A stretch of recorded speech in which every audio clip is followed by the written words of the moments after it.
pinakakuyaw nga batasan sa usa ka tawo. Kanang palautang nga masuko paningran. Siya pa'y naay utang, siya pa'y mas isog kong paninglon.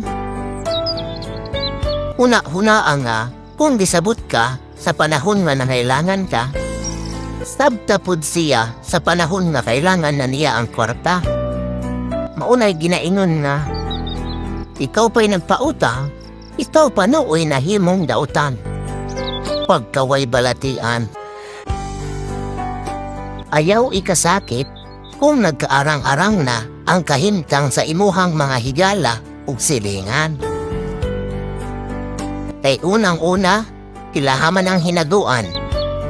Dili kay imuha silang siraan ug dautan sa uban. Dapat mangganay magpasalamat ka. Kay kung abot ang panahon nga maglisod ka, naa kay kaduulan. Usahay ba? Na ay mga tao ba nga pag magkita gani mo? Muana dayon na sila nga, uy day, kambuka na nimo oy. Uy day, niwangan na nimo oy, unsa na imong sakit? Unya, isagit pa dyan sa daghang tao. Tuod man, naay uban na ukira na sa ilaha.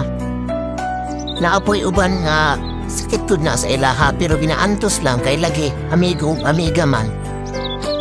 Pero naapoy uban nga dili kasakay kay feeling nila ginainsulto sila o binapahiya sa daghang tao. Maong be careful ta sa ato ang mga ginapang istorya.